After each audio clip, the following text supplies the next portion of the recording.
Okay. Hi, everyone. So happy to have everyone here. This is Ask the Experts. And this week's topic, we're having the expert, Giancarlo Cataldo, my husband.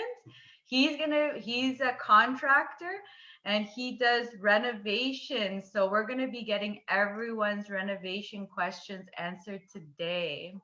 So let's start with, you want to just say a little bit about yourself first? Yeah, my name's Giancarlo Cataldo. In the renovation business, I've had my business for 8 years now, with about 15 years experience or so. As to this day, I still love what I do.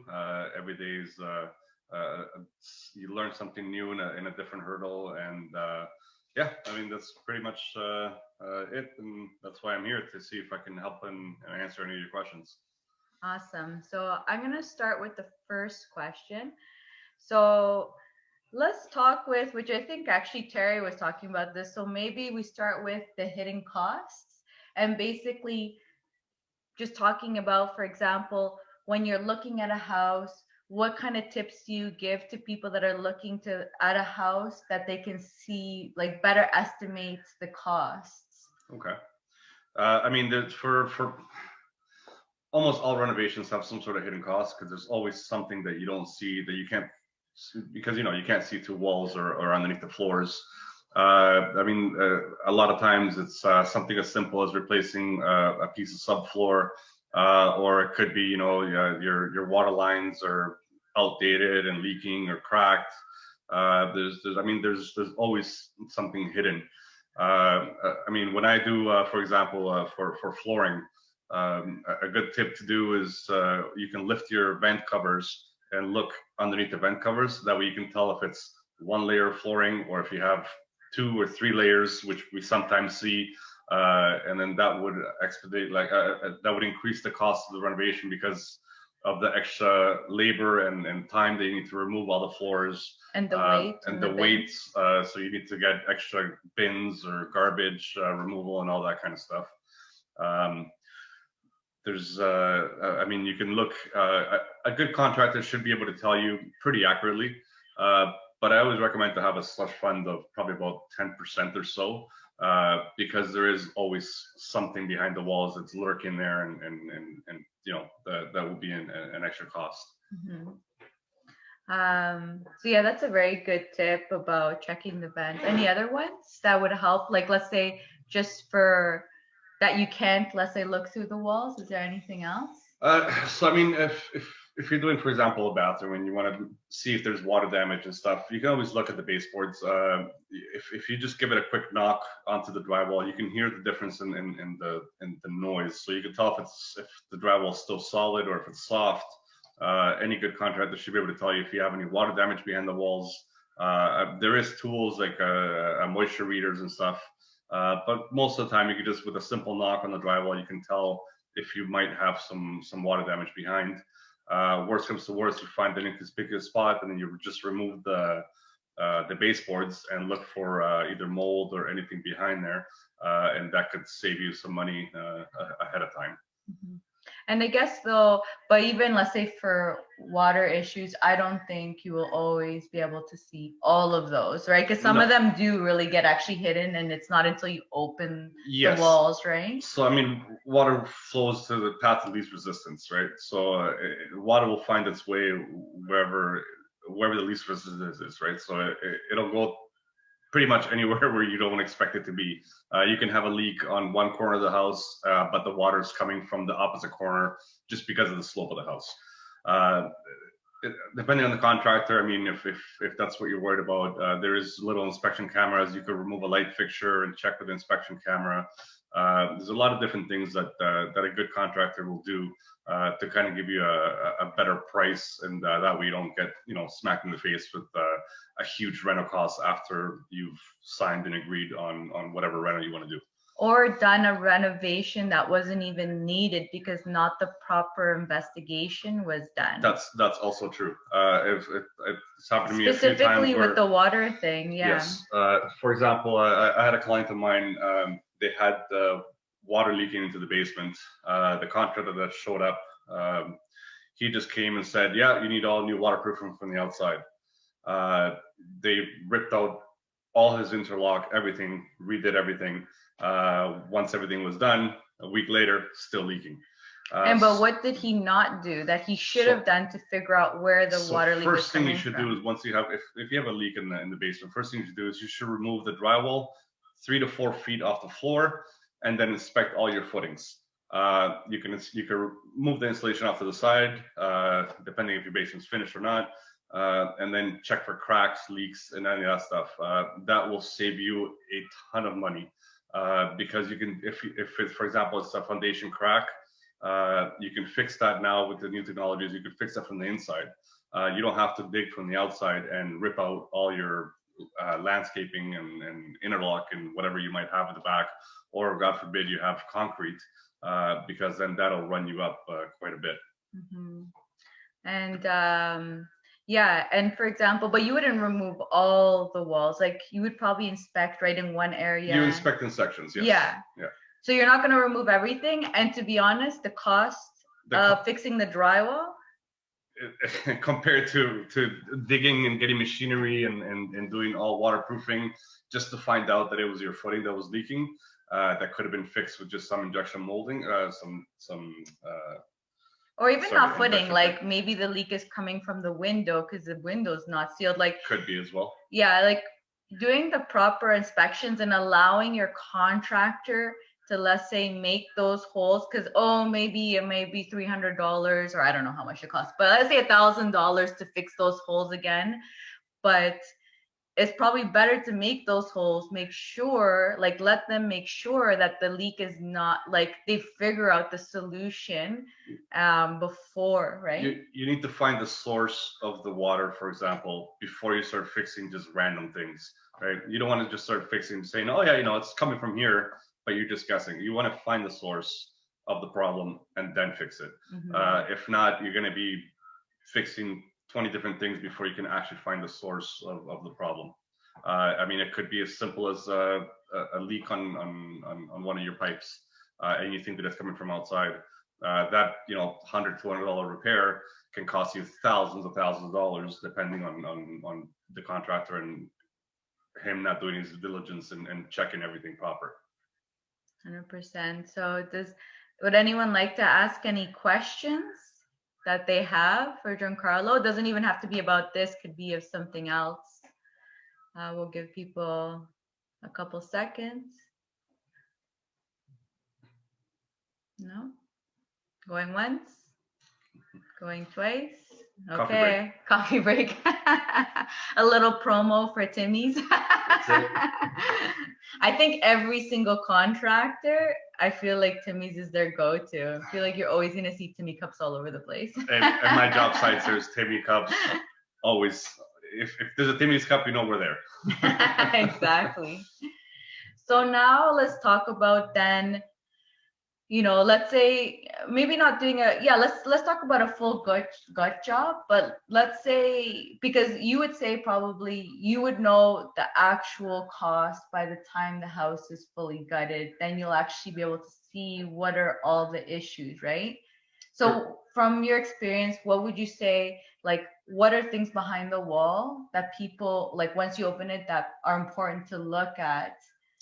So I mean, the main thing to look, once you're doing like a full gut, it's a little different, because then you get to see everything, right? So you can inspect your foundations, your walls. A good thing to inspect is your water lines, your electrical. For example, we're doing this gut job now, and the electrician thought it was the previous electrician. I don't know, maybe the homeowner. I'm not sure. They thought it would be a good idea to tie in new wire into knob and tube and just moret it in and just leave it inside of the wall. So we found that nice surprise once we removed the ceilings. Kept hearing the wiring kind of go, and I'm like, what is that noise? What is that noise? Trying to, radios down, everybody quiet in the job site, trying to figure out where that noise coming from. Behold, we opened the ceiling and there was wiring attached to knob and tube. So because of that, now we have to rip out all the wires and then redo the wiring, right? Which will be an extra cost. Also, let's say plumbing, I guess, would be another thing that you could notice, right? Behind the wall. Yes. I mean, you look at, if you have copper back there, look at your joints, make sure everything looks proper. Maybe like Always run get. the water. Oh no, you can't run the water actually. No, you can definitely run the water, but I mean, Yeah. get a licensed plumber in there. Just take a look. Most of the time, they'll just come and give you a free quote, and they'll tell you, if it needs to be changed or if it doesn't need to be changed. Same thing with the electrical, right? With the electricals, it's always good to get a certified electrician to come in and look at the wiring and test and make sure that everything's okay. Because the last thing you want to do is, for example, finish the gut, put the drywall up, and then all of a sudden one of your pipes bursts because you didn't check properly, and then now you have to redo everything again. Anything else that you would see that could change once you do start gutting? I mean, a lot of things could change.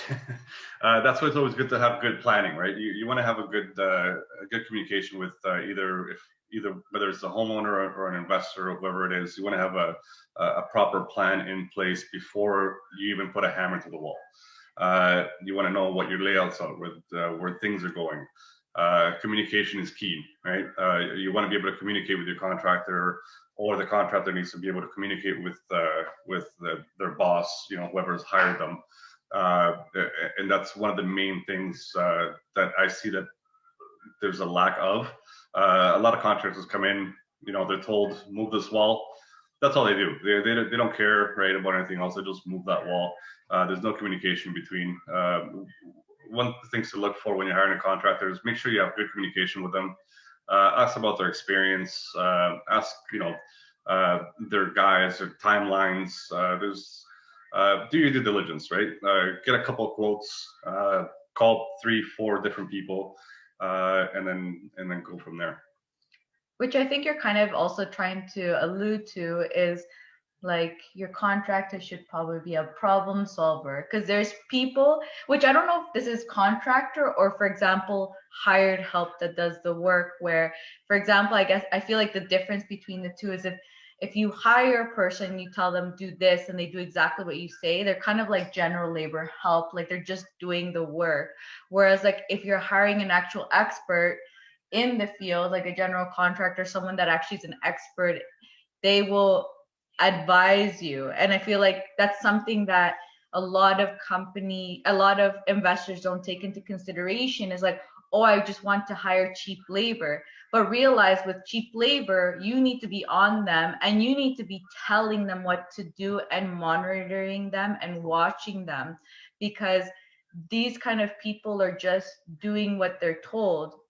They may not know, for example, like regulations of codes, the house, yep, the codes. They may not know, like they're just like, you say put the beam here, okay, I'm doing what you say, right? Whereas like, yeah, you may spend a little more money on an actual expert, but they will actually be telling you like, no, you're moving what's it, like a structural wall? Yeah. You can't remove that wall. Exactly. Yeah. And that's where an expert, like you need to at least have one expert one expert there to like manage the project. Absolutely. Or do the work, right? And I mean, that's where a good GC comes into play, right? You want a good general contractor because so most general contractors will have, yes, they'll have, their temps or cheap labor that they'll do the grunt work, right? But for the most part, they have their own guys that will do, the framing or the removal, or companies that they deal with all the time. So they have a relationship with them so that they know that the guys are doing the job right. Also, a good GC has to be able to be at that project. Personally, I don't know, 3 to 4 times a week, even if it's just a quick pop by, because you have to see what people are doing. At the end of the day, it's on the GC. So if something happens, I can't say, oh, well, I didn't see it because my guys, they did it wrong. So my bad, I can't do that. It all falls on me. So that's why I believe that, you have to be there and kind of, you have to supervise the guys and make sure that everything's being done right.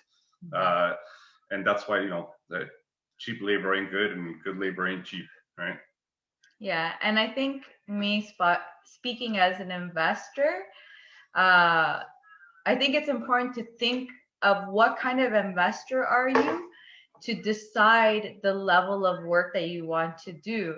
And that being said, I mean, for example, I know exactly how Giancarlo works. I know his work. So we know how to work together. I don't at all, to be honest, get involved in the renovations. Yeah. I do help, I mean, with some like layout type things, but that's my role. Like I help with layouts. Like if we need to like squeeze in a bathroom somewhere, I'm all over that. Like I got that covered. But then I don't deal with actually any of the other work, right? But if you're an investor that you actually want to be doing the work, or for example, you have that experience, then yes, you'll probably hire the more cheap laborers because, um, you're going to be directing them what to do. You're going to be monitoring them, right? But you're always going to have to, like, if you are the expert, then you need to be there regularly, like Giancarlo said, like you need to at least go there for a few minutes every day at least, or like full days, maybe a couple days during the week where you're going there and making sure the work's getting done. Or you're hiring a team to take care of that. So I think understanding your role is also very important so that you know who you need. Like, are you doing the work and you're just hiring general labor, or you're finding your subs, or are you letting that all go to someone else, and then you're like that testing out, like figuring out who do I mesh well, what kind of contractor do I want, that we know our communications working well, we know we understand each other, and that even that they're, for example, investor related, so they understand that world, right? Yeah. With in that note, if you hire a GC, the GC, any GC has to be able to communicate properly with their customer, whether it's a homeowner or investor. If they're not doing that, then it's not the right GC for you. If a GC says to you, like, you have to ask these questions before you even hire, like, how many times will you be coming during the project, right? Per week, let's say if it's a month-long project, how many times a week will you be there? If the GC says once because I'm super busy, right? He's not the right guy for you. Somebody should, like, if it's at the end of the day, it's your property, your money. The GC comes, goes, that's it, right? A good GC should be able to be at the job site. Maybe not for a full day, but he should be able to be there so they say 3 times a week on a minimum. I personally believe, and that's what I do. I got to schedule my time, properly, but I'm always there just to make sure that everything's running fine and smooth. Yeah, I completely agree. Yeah. So should we go? Anyone have any questions? I know Terry, you had a question, but I don't know if maybe I know he's working at the same time. Yeah, I'm here. I had a question regarding, actually, I don't know, Diana, if you saw the property that I posted on my Instagram story that I walked through yesterday as a potential flip, Golden Orchard in Mississauga. So the whole house has shifted. Actually, I can tell you the address if you want to pull it up and show Giancarlo exactly what it is, and it can be kind of like a case study. It's 3159 Golden Orchard Drive in Mississauga. And what happened is that the house seems to have shifted. It's 3159 Golden Orchard Drive in Mississauga. It's on Realtor.ca. It's like $799,000. And the thing is, there's fractures on the outside brick, but also on the inside, and it's cement block foundation. I'm wondering, because I've never gone that far in foundations. Like, I've worked in most of the trades, but never in concrete pouring. Yeah. And I'm not sure if there's a way to raise or level the house after it pretty much sank one side by more than a couple of inches, probably a good 6 inches. And the whole left side or right side of the house just is sitting lower, and there's fractures across every floor, every room, everything. I'm wondering if there's a way, like, to salvage the house without demolishing it or without pumping $1 million into it. That's the first question I have. Okay. So I mean, once if it's settled quite a bit, you can raise the house back up. The problem is you have to do it little by little at a time, and by little I mean an 1/8 to a 1/4 inch per every few days. If you're gonna gut it and then redo it. You can raise it up a little bit faster. But when it comes to that, that would be underpinning. So you'd have to underpin as you're like after you raise the house, you have to underpin it and then restructure it so that way that house won't sink again. A lot of the times you'd have to do a what's it called, a soil sample survey, right? And then it'll tell you, you know, if you have clay or gravel or whatever you have under there, because if your substrate is soft, there's no point of underpinning it and fixing it all if it within a year it's going to sink again, right? Also, does that need permits if you're fixing it? I wonder. Yes. Yeah, that would need permits. Yeah. Okay. Terry, did that answer your question? Yeah, I guess that answers it a little bit. I guess it is it's more of a case by case basis because obviously that's why I gave the address. Maybe if you could see it in the pictures, but yeah, it's the bungalow, right? No, it's a back split. Oh, or yeah, you're right.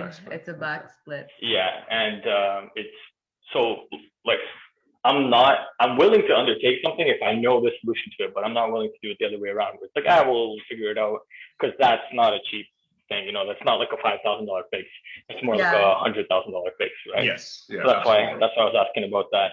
And another thing was pretty much removing the top off of a house. So more specifically, I'm looking at a property in Hamilton, and it's a 2.5-story with a square roof. So just like regular 4 corners pitched up, walkable, and it's leaking so bad that the ceilings in the second floor are like hanging down and rotting away. So I'm wondering what we can do to pretty much, or if you've ever done a job where you pretty much removed the entire roof, reframed it, and I mean the shingles, that's the easy part. But like, how would you go about that? And do you need city permission to do that? So once you're getting into reframing it, yes, you would need permits. So you need to speak with engineer, architects. You have to get your drawings. They're going to give you the new joists, this, that, because depending on the age of the house, you might have to change the joist size. Depending on your zoning laws, you know, you might not be able to. You might have to keep it the same. Or you can expand it. It really depends on where it is in your zoning, but you definitely need a structural engineer and you need drawings to reframe it. Now, if you're going to fix a joist or two, you can do it yourself. I strongly recommend getting an engineer in there anyways, just to make sure that it's not supporting or that you are able to do it. But yeah, to reframe, for example, there's a really good place, a really good company that I use. It's called Wallup, and they do all sorts of framing and all that kind of good stuff.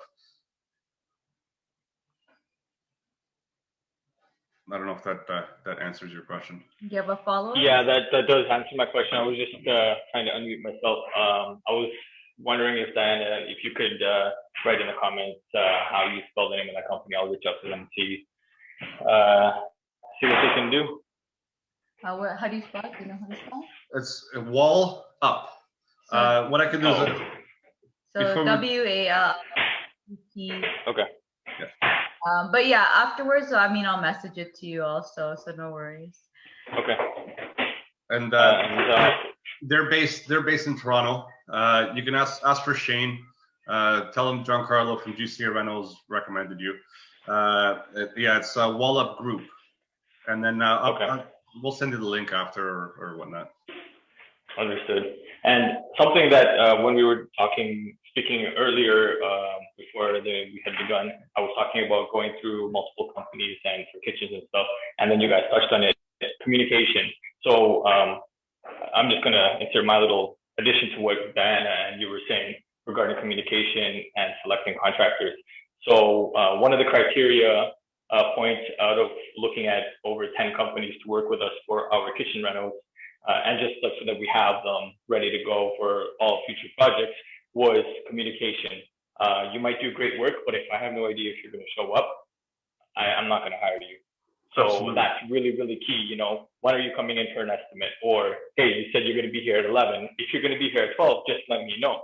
But, you know, I can't wait around most of the time waiting for somebody, and then because I have other things plan for that. So communication is really big for anybody who may have missed that point, because most of my contractors, I prefer working them if they've got that communication. And I'm sure, you guys have, or anybody who's subbed out big portions of work and relied on somebody heavily, they know that communication is more than important. It probably weighs for me about 50% of the weight of the reason of why we're, going to contract with them.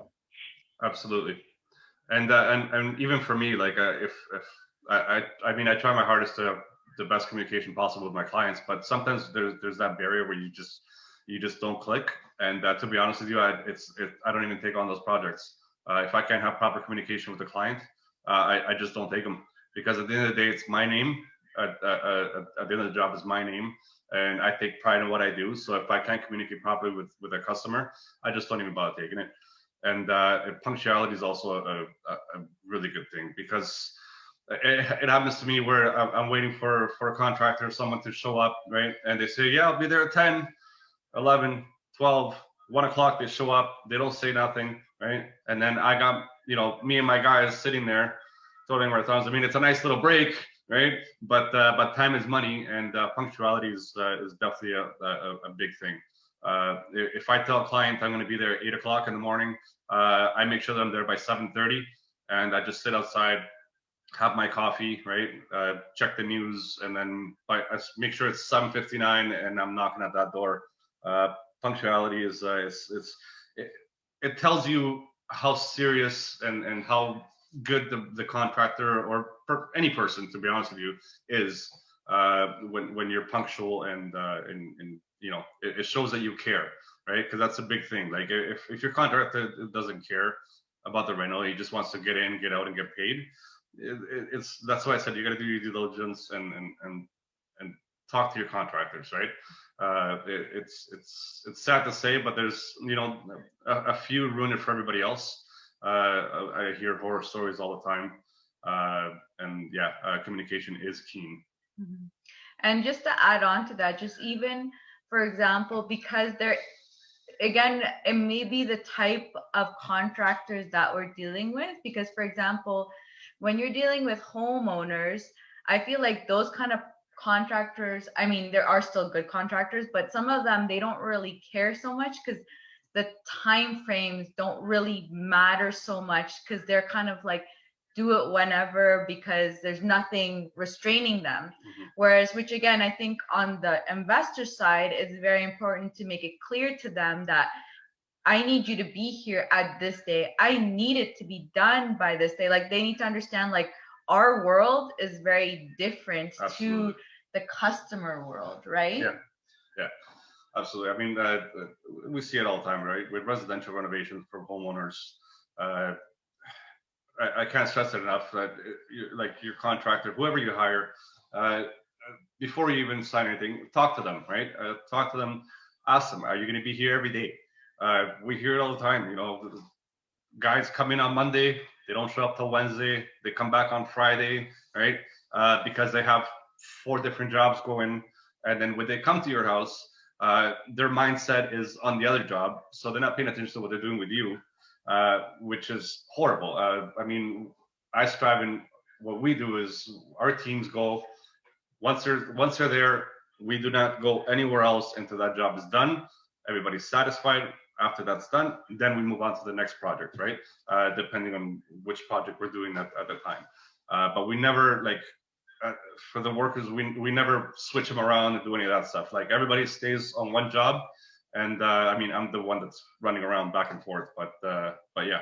But actually, speaking of that, do you have any tips? Because I feel like, for example, when you're first meeting a contractor, because we hear that, I mean, I hear from you that a lot of people that come talk to my husband to do work is they're like, oh my God, we had, for example, a bathroom and it took 3 months to get done. And they said it took 3 months because the contractors came for maybe a week or like 3 days. Then they disappeared for another week or two, then came back. do you have any tips for them to be able to, because I feel like that's a hard one actually to know if you're a contractor, because I feel like you have those yes contractors that yes, I do everything for you, yes, I'll help you, yes, yes, yes. But when it comes down to it, you're like, wow, those are full on disappointments, no? Because it's like you didn't do anything. I mean, a lot of times follow your gut, right? When you're talking to a contractor, but also getting in writing, right? Ask them, be like, will you be here every day? Will you be here, 3 times a week? Ask for that in the writing, ask for that in the quote, right? A contractor shouldn't be offended because you're asking him to write in the quote, yes, we will be here from Monday to Friday for the next 3 weeks or until the job is complete, right? If a contractor gets offended by that, then that's not your guy, right? Ask for it. I mean, I don't write it down in my quotes because I've never been asked. But when I do talk to my customers, I explain to them. I'm like, I'm here from day one to the very end until the job is done. I don't go, we don't flip-flopping around, because all that does is it delays all the projects. It really delays all the projects when you have your guys bouncing from place to place, right? And then they make mistakes, because then, for example, today you're like, oh, that pipe needs to get fixed, and then you're at a different job site for 3 days, and then you come back and you completely forgot about that pipe, and then you close it up, and then you go turn on the water, and then hey, there's a waterfall coming down the wall, right? So it's communication is key, and then don't be afraid to ask your contractor to put it in writing. If it's a good contractor, you have, like, if it's someone that does it with love and it likes what they're doing, they're responsible, they'll have no problem putting it in on paper. Yeah, I feel like those things are it is kind of hard, and I think, because even I would say, for example, I mean, a question to ask them, I don't know what you can do, but I was just thinking that, if you're asking a contractor, I'd be like, kind of, what happens if you're late? Like, how are you, like, you know what I mean? Like, what happens if you don't meet your time frames or whatever? Do I get a discount because you didn't meet I wonder if that's something that you could ask. You definitely could. I mean, there's always some sort of delay, because there's always something that you don't find. Oh, not in that sense. Sorry, I meant even, like, for example, if they say they're going to be there every day for like the next 3 weeks. I mean, if there's delays, it's different. But I'm thinking, like, you may not really be able to do much about it in the sense of like getting discounts, but the way they respond could probably let you know, like, if they're very defensive about it, it's probably like something like, I probably don't want to work with them, because it's probably because they do that a lot, and that's why they're getting maybe defensive. It could be. I mean, once you sign the contract and the work starts, unfortunately, the guy might just come 3 days and then leave for 2. But that's when the dividend comes into play. What you can do is, for example, don't give, a high percentage to start up, right? Give them 20% to start, and then that way they have to come in every day to get paid and then do their thing, right? To be honest with you, I mean, it's not something that I've done. I hear it all the time, but I really wouldn't be able to. I mean, it's on basis, right? I'm not really sure how to help you with that one. Yeah, that one's, I think it's, I guess what you said, it's like your gut, but asking those questions that maybe will give you some indications of how their teams work, maybe, I guess, is the best. Because like that, I was thinking, just wondering, like, like that, like, if you're not going to come every day for the next 3 weeks, like, what happens, how do I get kind of compensated for that, maybe just to see how they respond. I don't know. You can put a clause in the quote, right, and say that you could cancel the contract if they're not there, every day.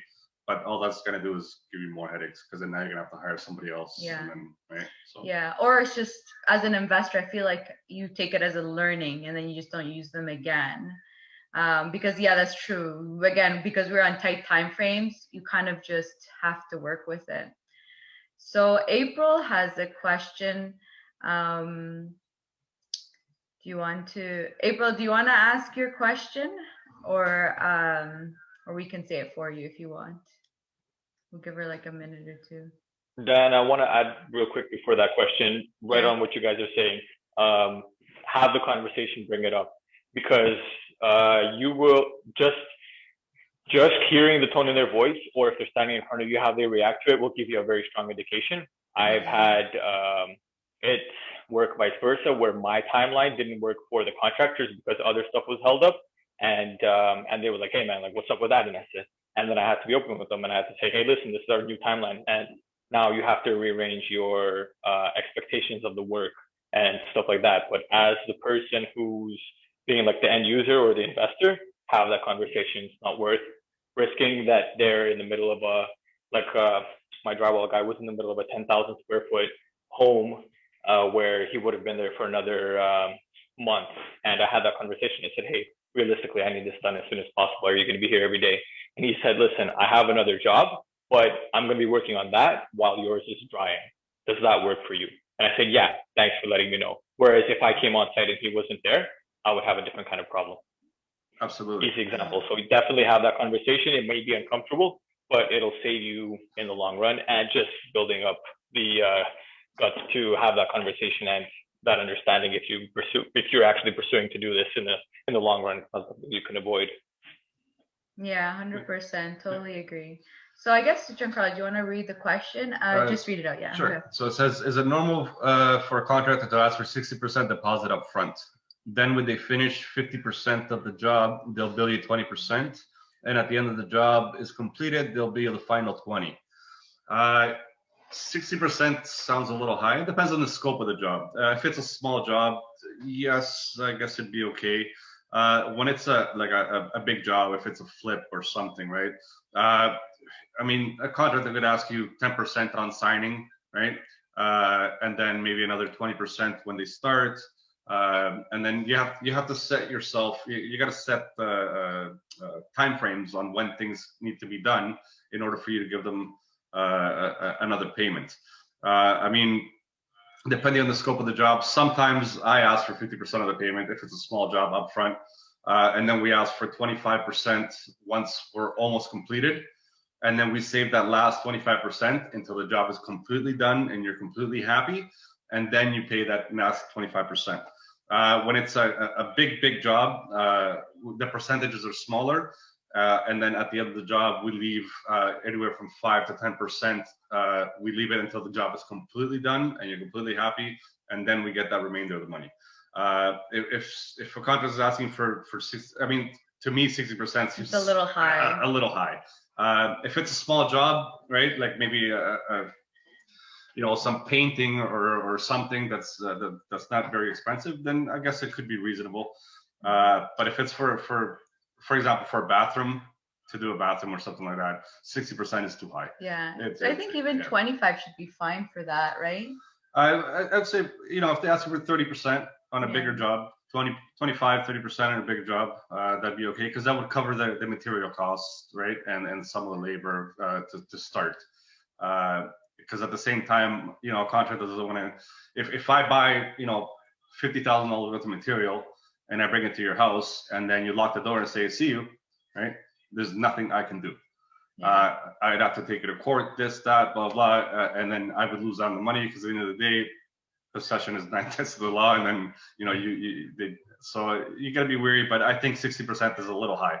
But another thing that I think related to COVID, things that we've been noticing, is material costs. So, for example, for our flip, Giancarlo got 50% of the money up front, because we went through like a bulk load of just one, because we have in this job, there's a lot of different jobs. So we're doing a lot of subcontractors. So we obviously have to book them in, and so we're giving them also money, but also and even like that, like kitchen cabinets, like that takes 4 weeks, 4 to 12 weeks, depending on who your contractor is. So there is like that one we did 50, because we're not only also buying lots of material just because the prices just keep on going up. So that could also be a reason for, I mean, I think 60% is high. It really depends on the job. I think it really depends on the job, but 60% is still pretty high. I mean, I guess, yeah, it depends. I mean, for us, I mean, I can't go anywhere, right?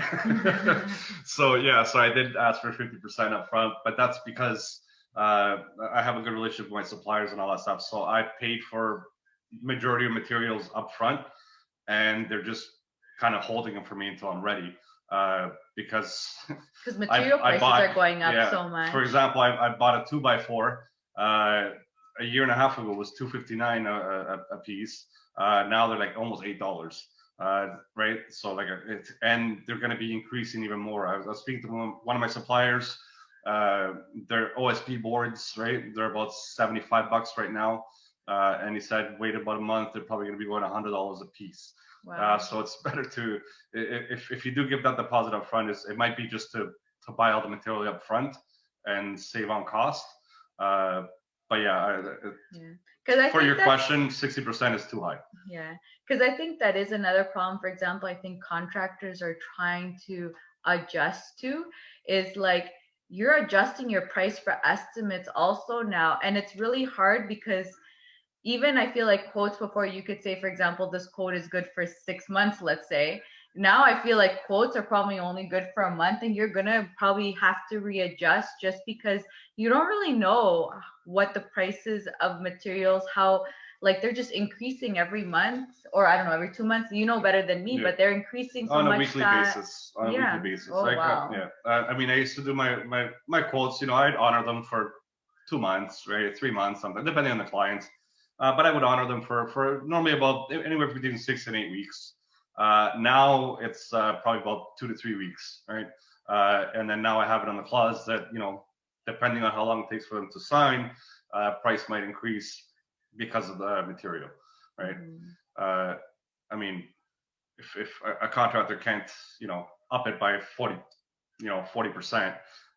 that's just ridiculous. But I mean, nobody wants to lose money on it, so you'd have to readjust the quotes if you're not planning ahead. And this is why I say from always, plan ahead, have your layouts ready, and that way you don't come into those situations.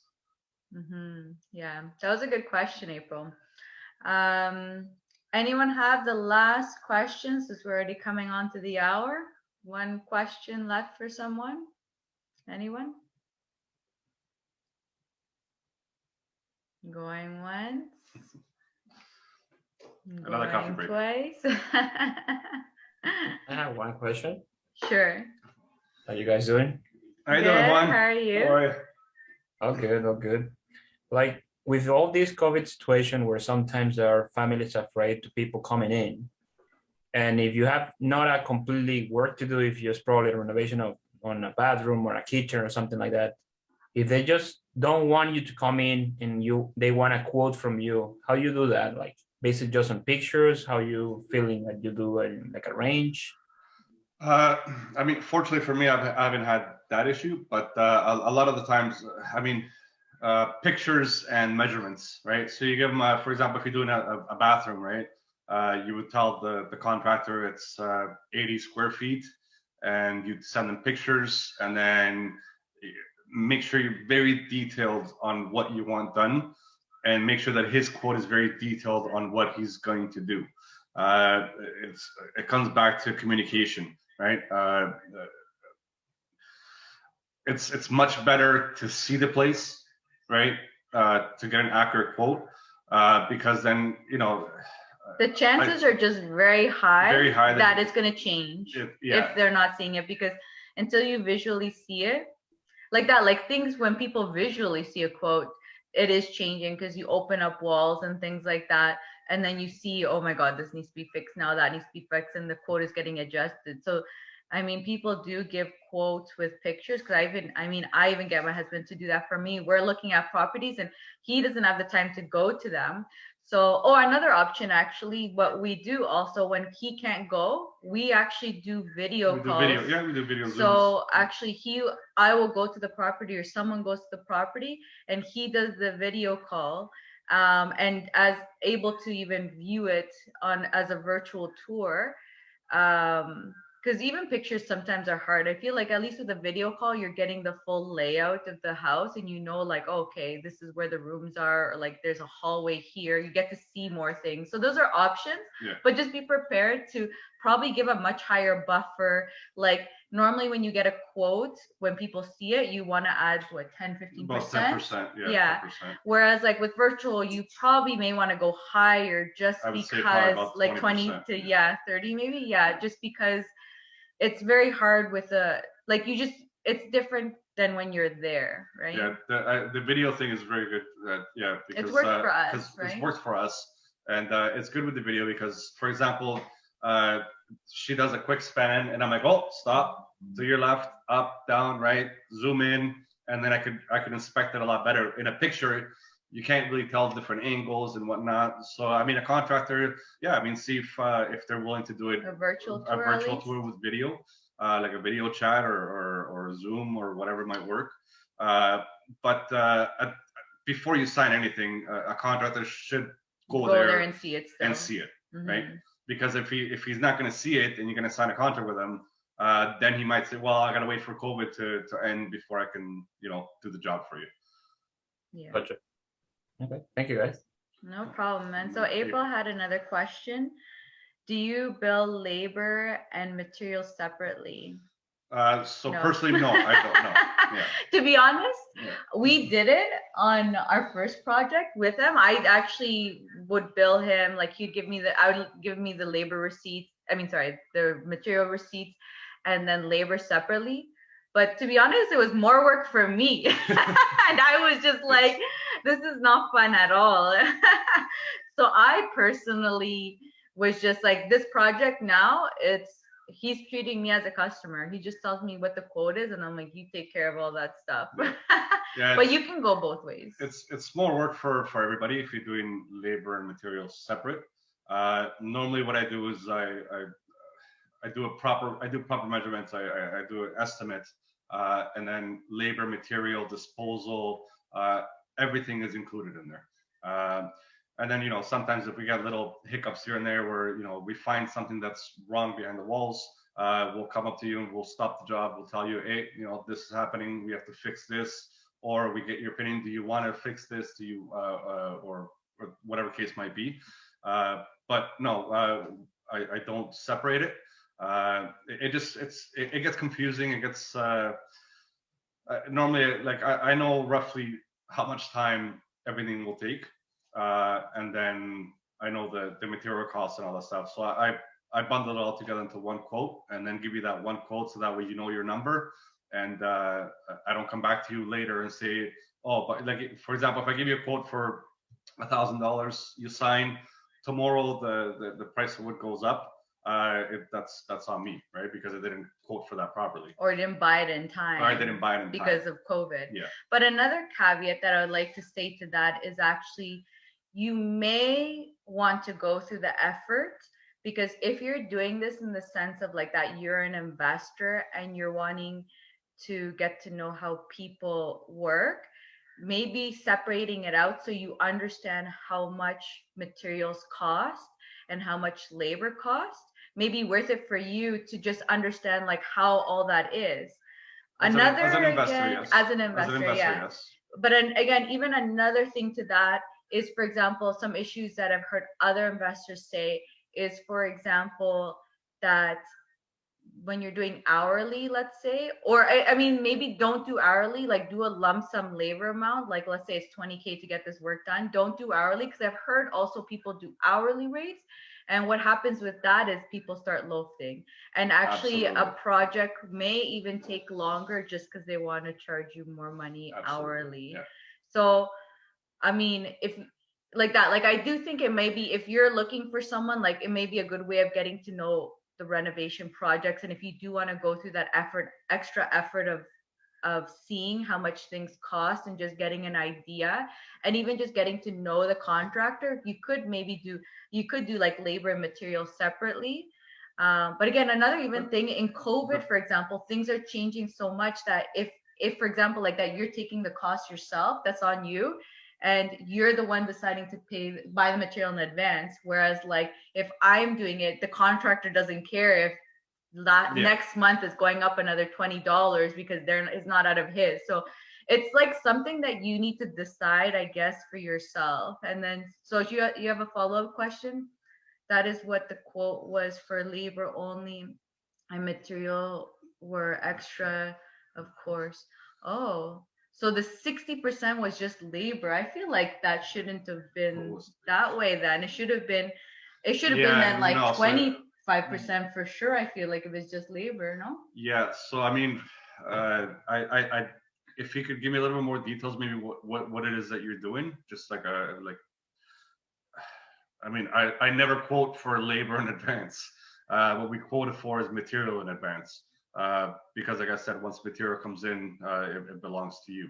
Um, No, as she's talking about her quote, her previous her quote. previous quote was She was for saying labor only. only, yeah. Yeah, which is.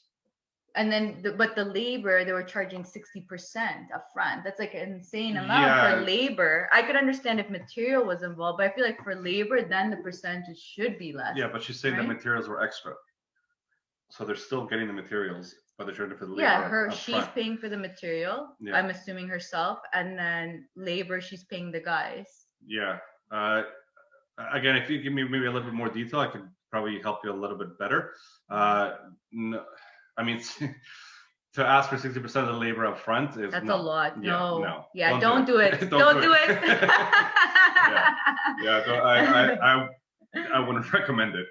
You get screwed over because, for example, like my last project, where we hired someone,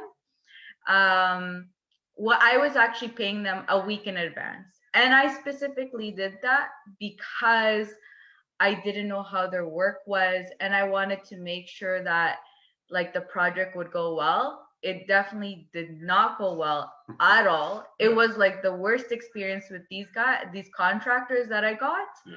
And I didn't lose money. I mean, I would say I lost money in the sense of like now because I had to fire them and my husband had to take over the project. He was super busy. That was the reason why I got others to do it. So we delayed the project got delayed like a month and a half or something. Like the project was supposed to finish at 3 months max. We should have been refinancing. We waited to the 6-month mark because he couldn't get in. Like we were like trying to move around projects to get him on the project, and he was working like crazy hours. I was doing by week. Special treatment. She's no special treatment. And I was paying a week in advance, so I luckily I didn't lose any money in that sense of like they got paid too much. They got paid for what they deserved. So yeah, those are some tips for you to decide like how you want to do it. It really depends on in the direction you're going. Like if you're an investor, you may want to put that extra effort in and do like a labor lump sum amount like that. I wouldn't do hourly. I feel like that just gives them a lot of time to loaf. If they have time frames that they need to meet, that's a bit different. And if you're an investor, back to the last point we're making, and you want to, if you want to bill separately for the hours and the materials, I wouldn't even recommend it. I mean, what you can do, any good contractor will take the time and explain to you. For example, if you say, hey, I'm the investor and I want to kind of get to know what I'm doing and labor and material costs and all that stuff. Any good contractor will gladly sit down with you for half an hour and explain to you most of what the costs are for material and all that stuff. I mean, they might not go into specific detail, but they or should even be able just to once take time. you hire that. Yeah. I mean, you want to see that communication is open from the beginning, because those are the kind of people you want that are willing to answer questions for you and accept that, yeah, I have no idea what I'm talking about, so I need your advice, but I want to also learn. If they're not willing to kind of teach you, you may want to go to another one, just for the fact of like you're now in the sense kind of paying them for not only doing the work but teaching, and you may want someone that's actually is good at teaching a little bit, or not teaching, but like communication, someone that's right? there to answer questions. Yeah. And also, like, I want to add that if you're already a seasoned investor, or you know how to do renovations, or something about something, anytime you get a new contractor in, just pretend like you don't know anything, right? Because there is a lot of dishonest people, unfortunately, and they will try to take advantage of you. Especially, I notice a lot with females. People try to take advantage of females, and because they think, oh, she doesn't know anything about rentals. Sure, it's that trim's going to cost you $300 when really it costs $20, right?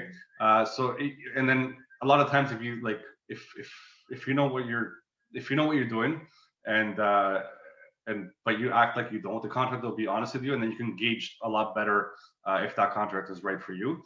And then once you gauge and you think that they're right for you, then you can come in and be like, yeah, you know, I know about this, I know about that, and then you can have a more in-depth conversation with them. That's true. I feel like take it to your advantage, because we've done that actually, where I'll go meet a contractor and I ask them questions. This is an actual scenario that happened to us. I was asking them questions, and I can't say I'm not an expert, but I know quite a bit, just because I have my husband and we talk a lot about it. And I could tell you that the conversation, it was really funny, especially that I met him first and then Giancarlo met him afterwards. He also geared his conversations very differently. Like the way he spoke to me was so different than the way he spoke to Giancarlo. But I liked it because I kind of got to see both sides. And like that, I remember being like, I don't know, there's something strange about this guy. Like I'm not really picking it up, but you tell me. And that was actually one of the reasons why he got brought into it, was because I needed his expert opinion. And yeah, you can tell like he was treating me very, very differently, and not in a bad way, just like, I guess because like that, he probably was just stereotyping me, she doesn't know anything. And when he knew, because he did know that he was a contractor, so then obviously they were getting more technical and actually getting more into details than with me, which obviously I wouldn't have wanted that. But it was just like, it was just different. Like even his sales tactics were so different from me to him, you know? Yeah. And that's why I say follow your gut, right? Follow your gut with your contractor, because she was saying she was uneasy from the start. And that's a follow your gut, right? If the person make you feel like they should answer all your questions, even if you might think that it's a stupid question. There's no such thing as a stupid question. Uh, if you're not an expert, then how do you know? You have to ask questions, right? It's at the end of the day, it's your home, it's your investment. Ask the questions. Make sure that the contractor is willing to answer for you. If they're not willing to answer for you, then move on. Get another guy, right? Get somebody else. There's a lineup of great contractors that are ready and willing to do the work for you. And then, you know, unfortunately, a few will ruin it for most people. But yeah, I mean, ask your questions. Anybody should be able to take the time and answer your questions. Even if you have questions, like she could drop down my link. Any questions you guys have, call me, ask me. I you know, as soon as I get some time, I'll answer them for you. I got no issues. And that's how any contractor should be, right? Take pride in what you do and do it right the first time is what I say, right? Okay, last very quick question. I don't know if you'll be able to fully answer because there's no measurements or anything, but I mean the price sounds really decent. I mean, it's probably a one-day job, it looks like, right? People saying, okay, I have one small quote for $180 plus material to install trim in the front hall closet and the bedroom closet. Is that reasonable? Yeah, for $180. I mean, it depends on how big the space is and but I mean, by looking at that, it looks like it's a one-day job. Yeah, right? I mean, it's reasonable, right? I mean, it's just make sure that they know what they're doing and they use proper materials and the right miters and right. Like I would say, cheap labor ain't good. Good labor ain't cheap. Also, I mean, this may be also an in for you to figure out, like, if this person's worth it to go for a bigger job, right? Like, you see how he works. I mean, I feel like $180 is not that much money to lose it's not a big learn gamble, right? to see if this guy is even worth it for anything else of your other projects. Yeah. So, I mean, because like that, by looking at the number, because we don't know size or anything, like it sounds like a one-day job, probably half a day job, sounds like right? Maybe like a 2-hour, 3-hour job. Yeah. Which $180 is very reasonable. Yeah. Because he may have, for example, two people like him and someone else maybe helping him on his own. Yeah. So, I mean, it sounds reasonable. And I mean, if he's your tester, I mean, why not test him out, see if he's worth it for your other bigger projects? Yeah. And then you can actually, since you've already hired him, you can kind of question him and see even more, like if you guys connect well for bigger jobs. Yeah. So it might be a good tester, right? Yeah. I mean, if you like take the 180 as your learning experience on this guy. And if you're gonna take anything from what we said today, what I say is communication. Talk to your contractors. Ask questions. ask questions 3 times. Ask the same questions 5 times. It doesn't matter. Because like I said, at the end of the day, it's your home, your investment. Contractor just comes in, does the job, leaves. You're stuck with a headache. Do your due diligence, ask questions, communicate. Awesome. Thank you so much for coming on and doing this with me. Anytime. I had fun. I hope you guys enjoyed. Yeah. I feel like we hit a lot of good topics. Like that, if you have any questions, do you want to give any information for them? Yeah, I mean, you can either email me at gca-reno@qualityservice.com, or we'll put a description down, so how to get in contact with me. And also, I will send over the wall-up for. Oh yeah, for Terry. I was asking for Terry. Yeah. And yeah, that's it. Awesome. Thank you so much for coming on. Thanks, All right. everyone. Bye.